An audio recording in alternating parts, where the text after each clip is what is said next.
નમસ્કાર મિત્રો, સ્વાગત છે તમારું અમારી ચેનલ નેવિકા સ્ટોરી પર એક નવા વિડીયોમાં। મિત્રો, અપરા એકાદશીના દિવસે જો તમે આ એક છોડ પોતાના ઘરે ખરીદીને લાવશો તો મિત્રો રાતોરાત જ તમારું નસીબ ચમકી જશે, તેમજ તમારા ઘરની બધી જ ગરીબી સમાપ્ત થઈ જશે। જો તમારા ઘરની આર્થિક પરિસ્થિતિ બહુ ખરાબ હશે તો મિત્રો તમારા ઘરમાં લક્ષ્મી ખેંચાઈને આવશે। તેના માટે મિત્રો તમારે આવનારી અપરા એકાદશીના દિવસે આ એક પવિત્ર છોડ પોતાના ઘરમાં જરૂર લાવવો જોઈએ। મિત્રો, એકાદશીના દિવસે આ છોડનું ઘરમાં લાવવું એ બહુ જ શુભ અને મંગલકારી માનવામાં આવે છે। તો મિત્રો એ છોડ કયો છે એ વિશે તમે જાણવા માંગતા હોવ તો આ વિડીયોને છેલ્લે સુધી જોવા વિનંતી કે જેથી કરીને તમને આ પૂરેપૂરી જાણકારી પ્રાપ્ત થઈ શકે। તો મિત્રો, વિડીયોમાં આગળ વધતા પહેલા જો તમે ઈચ્છતા હોવ કે માતા લક્ષ્મીની કૃપા તમારી ઉપર સદા બની રહે તો આ વિડીયોને લાઇક કરી અને કમેન્ટમાં જય માં લક્ષ્મી જરૂર લખી દેજો। મિત્રો, આપણા સનાતન ધર્મશાસ્ત્રમાં એકાદશીના વ્રતનું બહુ જ વિશેષ મહત્વ હોય છે। મિત્રો, એકાદશીનો આ શુભ દિવસ ભગવાન શ્રી હરિ વિષ્ણુ અને લક્ષ્મી માતાજીને સમર્પિત હોય છે। મિત્રો, બધા જ મહિનામાં બે વખત એકાદશીનું વ્રત આવે છે, એક કૃષ્ણ પક્ષમાં આવે છે અને બીજું શુક્લ પક્ષમાં આવે છે। સાથે જ મિત્રો તમને બધાને જણાવી દઈએ કે આખા વર્ષમાં ટોટલ 24 એકાદશી આવે છે કે જેનું બહુ વિશેષ મહત્વ આપણા શાસ્ત્રોમાં જણાવ્યું છે। મિત્રો, બધા જ મહિનામાં આવનારી એકાદશીને અલગ અલગ નામોથી જાણવામાં આવે છે। એવી જ રીતે મિત્રો આ જેઠ મહિનામાં આવનારી એકાદશી એટલે કે અપરા એકાદશી છે એ બહુ જ શુભ માનવામાં આવે છે। મિત્રો, અપરા એકાદશીનું આપણા હિન્દુ ધર્મમાં બહુ જ ખાસ અને વિશેષ મહત્વ જણાવ્યું છે। આની સિવાય મિત્રો અપરા એકાદશીનું વ્રત શ્રદ્ધાપૂર્વક અને વિધિવિધાનની સાથે જો સાધક રાખે છે તો તેને અપાર ધનની પ્રાપ્તિ થઈ શકે છે। તેની સાથે જ સાધકને બધા જ કાર્યમાં અપાર સફળતા મળે છે અને તેના જીવનમાં સુખ સમૃદ્ધિનું આગમન થઈ શકે છે। આની સિવાય મિત્રો તેના સંબંધોમાં પણ બહુ મધુરતા આવે છે અને તેનું દાંપત્ય જીવન પણ સુખી નીવડે છે। તેમજ સાધક જે છે એકાદશીના દિવસે ભગવાન શ્રી હરિ વિષ્ણુજી અને લક્ષ્મી માતાને પ્રસન્ન કરવા માટે અને તેની કૃપા મેળવવા માટે ઘણા બધા ઉપાયો કરે છે અને ઘણી બધી એવી વસ્તુઓનું દાન કરે છે કે જેથી કરીને સાક્ષાત ભગવાન વિષ્ણુના તેમજ લક્ષ્મી માતાના આશીર્વાદ એને પ્રાપ્ત થઈ શકે। પણ મિત્રો, તમને બધાને જણાવી દઈએ કે શાસ્ત્રોમાં અમુક એવા છોડ છે કે અમુક એવી વસ્તુઓનું વર્ણન કરવામાં આવ્યું છે કે અમુક છોડને જો તમે શ્રદ્ધાપૂર્વક વિધિવિધાનની સાથે અપરા એકાદશીના દિવસે ખરીદીને પોતાના ઘરમાં લાવો છો તો મિત્રો ભગવાન શ્રી હરિ વિષ્ણુ અને લક્ષ્મી માતા અત્યંત પ્રસન્ન થઈ શકે છે, કારણ કે મિત્રો આ વસ્તુઓનું ખરીદવું એ બહુ જ શુભ માનવામાં આવે છે।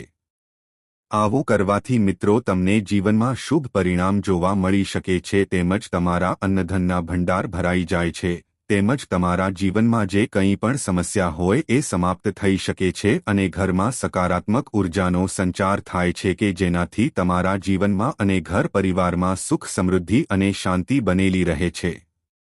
આની સિવાય મિત્રો આ વસ્તુઓને શ્રદ્ધાભાવથી તમે ખરીદો છો તો તમારા દાંપત્ય જીવનમાં પણ ખુશહાલી આવે છે અને તમારા ઘરના સંબંધો પહેલા કરતાં વધારે મજબૂત થઈ શકે છે અને તેના ઘરની આર્થિક પરિસ્થિતિ પણ બહુ સારી થઈ શકે છે કે જેથી કરીને તેને જીવનમાં આર્થિક તંગીઓનો સામે કરવો પડી શકતો નથી।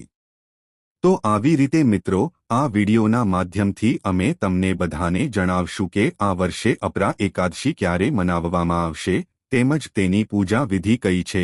આની સિવાય અપરા એકાદશી ઉપર એવા કયા શુભ છોડ છે અને એવી કઈ વસ્તુ છે કે જેને ખરીદવી બહુ શુભ મનાય છે અને ભગવાન વિષ્ણુ તેમજ લક્ષ્મી માતા આ વસ્તુ ખરીદવાથી બહુ જ પ્રસન્ન થઈ શકે છે। પણ પહેલા મિત્રો, જો તમે પણ ઈચ્છતા હો કે ભગવાન શ્રી હરિ વિષ્ણુ અને લક્ષ્મી માતાના આશીર્વાદ તમારી અને તમારા પરિવાર ઉપર બની રહે તો મિત્રો આ વિડીયોને એક લાઇક જરૂર કરજો અને આ ચેનલને પણ સબસ્ક્રાઇબ કરી દેજો અને કમેન્ટ બોક્સમાં સાચી શ્રદ્ધાથી જય માતા લક્ષ્મી જરૂર લખી દેજો। તો મિત્રો, અપરા એકાદશી છે એ આવનારી 23 મેના દિવસે છે।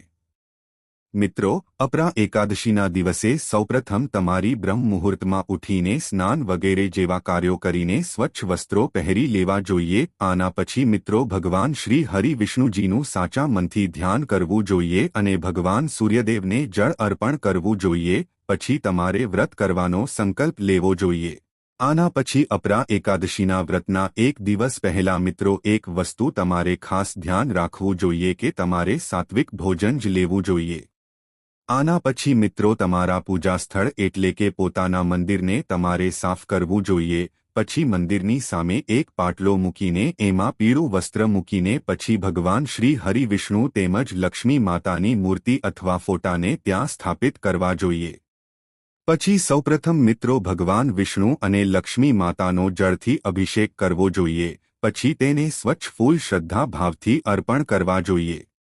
સાથે જ ભગવાન વિષ્ણુ અને લક્ષ્મી માતાને ભોગ અર્પણ કરવો જોઈએ અને પછી એકાદશી વ્રત કથાના પાઠનું પણ તમારે શ્રવણ કરવું જોઈએ. પછી અંતમાં ભગવાન વિષ્ણુ અને લક્ષ્મી માતાની આરતી કરવી જોઈએ અને બધા જ લોકોને તમારે પ્રસાદનું વિતરણ કરવું જોઈએ. પણ મિત્રો, તમારે આ પૂજા અર્ચના કરતી વખતે શુદ્ધતાનું વિશેષ ધ્યાન રાખવું જોઈએ અને જો તમે આ ભૂલ કરશો તો તમને આ વ્રત પૂજા પાઠનું કોઈ પણ ફળ પ્રાપ્ત નહીં થઈ શકે. તો મિત્રો, આ હતી અપરા એકાદશીની પૂજા વિધિ કે જે તમારે એકાદશીના દિવસે જરૂર કરવી જોઈએ. તો મિત્રો, હવે આપણે જાણીએ કે તમારે આવનારી અપરા એકાદશીના દિવસે એવો કયો શુભ અને પવિત્ર છોડ છે કે જેને ખરીદીને પોતાના ઘરે લાવવો જોઈએ. સાથે જ આપણે જાણીએ કે એવી કઈ શુભ અને પવિત્ર વસ્તુ છે કે જેને ખરીદીને તમારે અપરા એકાદશીના દિવસે ઘરે લાવવી જોઈએ અને જો તમે આટલી વસ્તુ પોતાના ઘરે ખરીદીને લાવશો તો મિત્રો તમારા ઘરે અન્નધનના ભંડાર ભરાઈ જશે અને તમને જીવનમાં શુભ ફળની પ્રાપ્તિ થઈ શકે છે. તો મિત્રો, સૌપ્રથમ છોડ છે કેળનો છોડ છે. મિત્રો, આપણા હિન્દુ ધર્મમાં કેળના છોડનું બહુ જ વિશેષ મહત્વ છે અને મિત્રો આ છોડ છે એ ભગવાન શ્રી હરિ વિષ્ણુનો બહુ પ્રિય છોડ માનવામાં આવે છે. તો મિત્રો, અપરા એકાદશીના દિવસે તમે શ્રદ્ધાભાવથી કેળનો છોડ પોતાના ઘરે ખરીદીને લાવો છો તો મિત્રો તમને ગ્રહદોષથી છુટકારો મળી શકે છે અને વ્યક્તિને સુખ સમૃદ્ધિની પ્રાપ્તિ થઈ શકે છે. તો મિત્રો, અપરા એકાદશીના દિવસે જો તમે કેળનો છોડ પોતાના ઘરમાં લાવવા માંગતા હોવ અને રોપવા માંગતા હોવ તો મિત્રો તમારે એકાદશીના દિવસે બ્રહ્મ મુહૂર્તમાં ઉઠી જવું જોઈએ અને પછી ભગવાન શ્રી હરિ વિષ્ણુ અને લક્ષ્મી માતાની પૂજા અર્ચના કરવી જોઈએ અને પછી મિત્રો તમારે એવી કોઈ શુદ્ધ જગ્યા હોય તો ત્યાં તમારે આ કેળનો છોડ રોપવો જોઈએ. સાથે જ મિત્રો એક વસ્તુનું તમારે ધ્યાન રાખવું જોઈએ કે જ્યાં પણ તમે આ કેળનો છોડ વાવો છો એ જગ્યા છે એકદમ શુદ્ધ અને પવિત્ર હોવી જોઈએ. પછી મિત્રો ભગવાન વિષ્ણુના મંત્રનો જાપ કરતાની સાથે તમારે કેળનો છોડ વાવવો જોઈએ.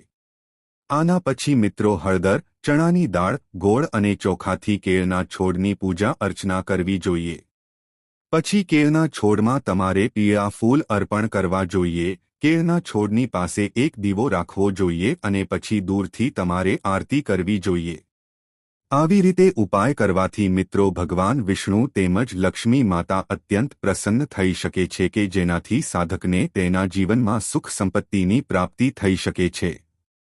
આ પ્રકારે પૂજા અર્ચના કરી લો છો પછી મિત્રો તમારે 108 વાર કેળના છોડની પરિક્રમા જરૂર કરવી જોઈએ. જ્યારે પણ તમે પરિક્રમા કરો ત્યારે મિત્રો તમારે આ મંત્રનો જાપ કરવો જોઈએ. ઓમ નમો ભગવતે વાસુદેવાય મંત્રનો જાપ કરવો જોઈએ. મિત્રો, એવી માન્યતા છે કે આ વસ્તુ કરવાથી વ્યક્તિની બધી જ મનોકામના પૂર્ણ થઈ શકે છે અને તેના જીવનમાં ખુશીઓનું આગમન થઈ શકે છે. તેમજ બીજી વસ્તુ છે ગોમતી ચક્ર છે.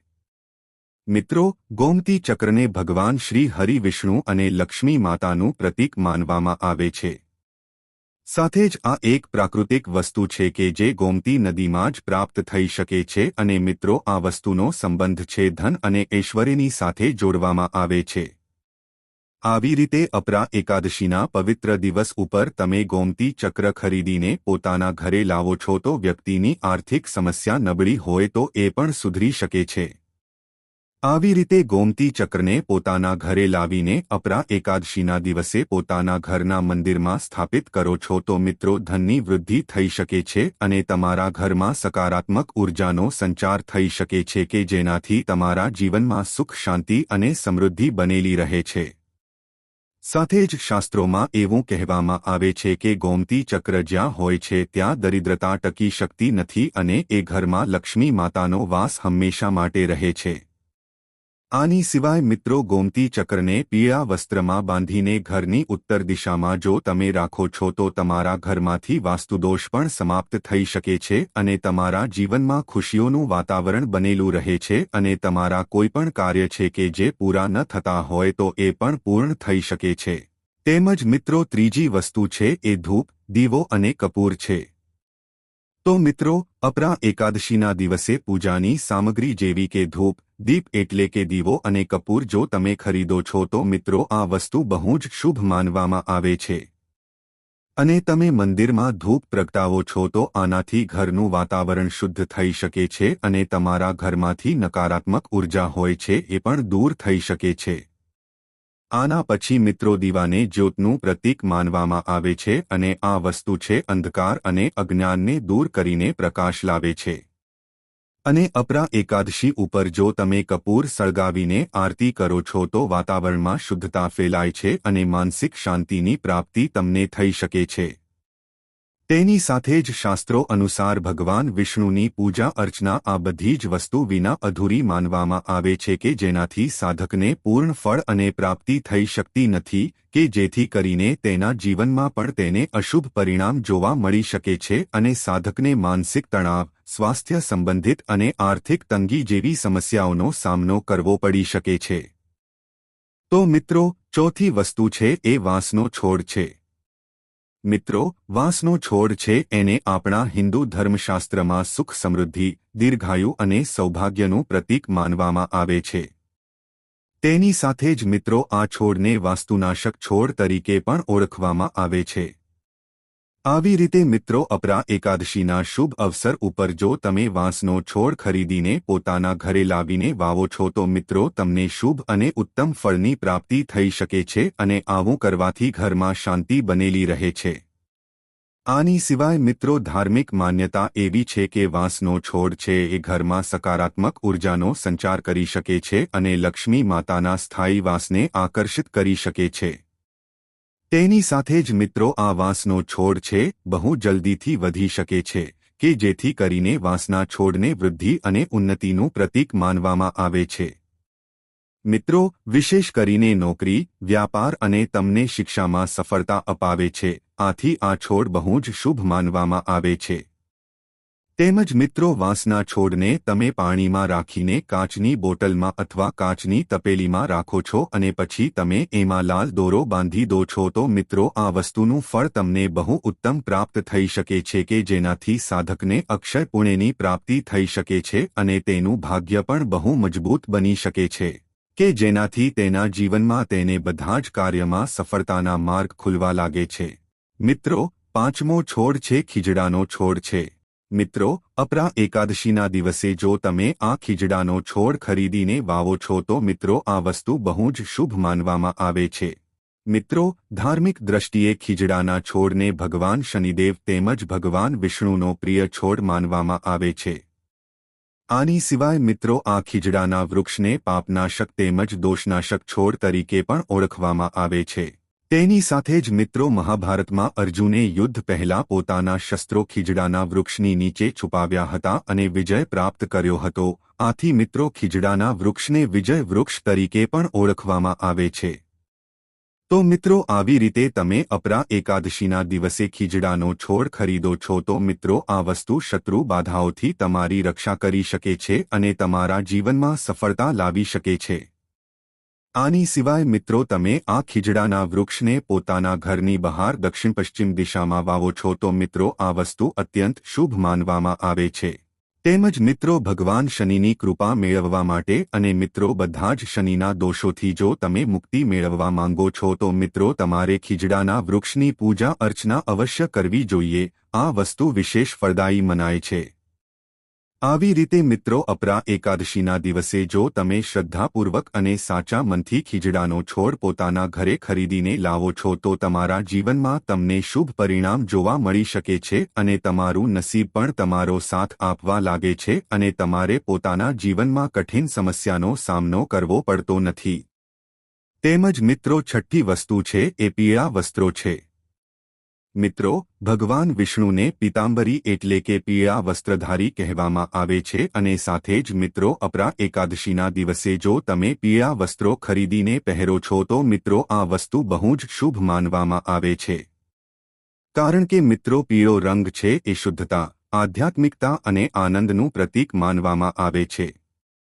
આવી રીતે મિત્રો અપરા એકાદશીના શુભ દિવસ ઉપર જો કોઈ વ્યક્તિ પીળા વસ્ત્ર પહેરીને ભગવાન વિષ્ણુની પૂજા અર્ચના કરે છે તો તેનું વ્રત છે બહુ જ ફળદાયી માનવામાં આવે છે. તેમજ વ્રત કરવાનું મહત્વ પણ વધી જાય છે. તેમજ મિત્રો શાસ્ત્રોમાં એવું વર્ણવામાં આવ્યું છે કે અપરા એકાદશીના દિવસે એકાદશીનું વ્રત છે ઉપવાસ અને સાત્વિકતાનું પ્રતીક મનાય છે. આવી રીતે મિત્રો જો તમે પીળા વસ્ત્રો પહેરો છો તો એ આધ્યાત્મિક ઉર્જાને વધારે પ્રભાવી બનાવી શકે છે. સાથે જ મિત્રો જો તમે પીળા વસ્ત્રો ખરીદીને કોઈપણ જરૂરિયાતમંદ વ્યક્તિને આપો છો તો મિત્રો આ વસ્તુ બહુ જ અત્યંત પુણ્યશાળી મનાય છે. આવું કરવાથી મિત્રો તમારા પિતૃઓને પણ શાંતિ મળી શકે છે અને તમને અક્ષય પુણ્યની પ્રાપ્તિ થઈ શકે છે. મિત્રો સાતમો છોડ છે આમળાનો છોડ છે. મિત્રો આમળાનો છોડ છે એ દેવી લક્ષ્મી અને ભગવાન વિષ્ણુને બહુ જ પ્રિય છે. તેમજ મિત્રો આમળાના વૃક્ષને દીર્ઘાયુ તેમજ આરોગ્યનું પ્રતીક માનવામાં આવે છે. આની સિવાય મિત્રો આપણા સ્કંદ પુરાણમાં એવું વર્ણન કરવામાં આવ્યું છે કે આમળાના વૃક્ષની નીચે જો તમે બેસીને કથાનું શ્રવણ અથવા તો પૂજા કરો છો તો તમને વિશેષ પુણ્યની પ્રાપ્તિ થઈ શકે છે અને એ કથા કરવાનું મહત્વ પણ બહુ વધી જાય છે.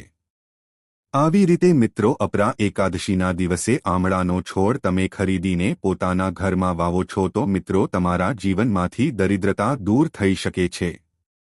સાથે જ મિત્રો જો આમળાના વૃક્ષને શ્રદ્ધાપૂર્વક પોતાના ઘરમાં વાવો છો તો તમારા ઘરમાંથી નકારાત્મક ઉર્જાનો દુષ્પ્રભાવ છે એ પણ દૂર થઈ શકે છે અને ઘરમાં સકારાત્મક ઉર્જાનો સંચાર થઈ શકે છે કે જેનાથી ઘરની સુખ શાંતિ અને સમૃદ્ધિ બનેલી રહે છે અને તમને તમારા જીવનમાં ક્યારે પણ સ્વાસ્થ્ય સંબંધિત સમસ્યાઓનો સામનો કરવો પડી શકતો નથી. તો મિત્રો જો તમે આટલી શુભ વસ્તુ અને આટલા પવિત્ર છોડ એટલે કે મિત્રો આ વસ્તુ અથવા તો છોડમાંથી કોઈ પણ એક છોડ જો તમે પોતાના ઘરે ખરીદીને લાવશો અથવા તો કોઈ પણ એવો શુભ છોડ કે જે અમે તમને આ વિડીયોમાં જણાવ્યો છે તો એ છોડ તમે અપરા એકાદશીના દિવસે ખરીદીને પોતાના ઘરમાં વાવશો તો મિત્રો સાક્ષાત ભગવાન વિષ્ણુ તેમજ લક્ષ્મી માતાની કૃપા તમને પ્રાપ્ત થશે કે જેથી કરીને તમારા ઘરમાં ધન આવવાના બધા જ રસ્તા ખુલી જશે તેમજ તમારા ઘરના દોષથી પણ તમને છુટકારો પ્રાપ્ત થઈ જશે. તો મિત્રો આજનો વિડિયો અહીં પૂર્ણ કરીએ છીએ. આજની આ માહિતી તમને કેવી લાગી અને આ વિડિયો કયા શહેરમાંથી સાંભળી રહ્યા છો તે કમેન્ટમાં જરૂર જણાવજો. પસંદ આવી હોય તો લાઇક અને તમારા મિત્રો સાથે શેર કરજો. ચેનલ પર નવા હોય તો ચેનલને સબસ્ક્રાઇબ કરવાનું ભૂલતા નહીં. મળીએ એક નવા વિડીયોમાં ત્યાર સુધી બધાને જય શ્રી કૃષ્ણ. ધન્યવાદ.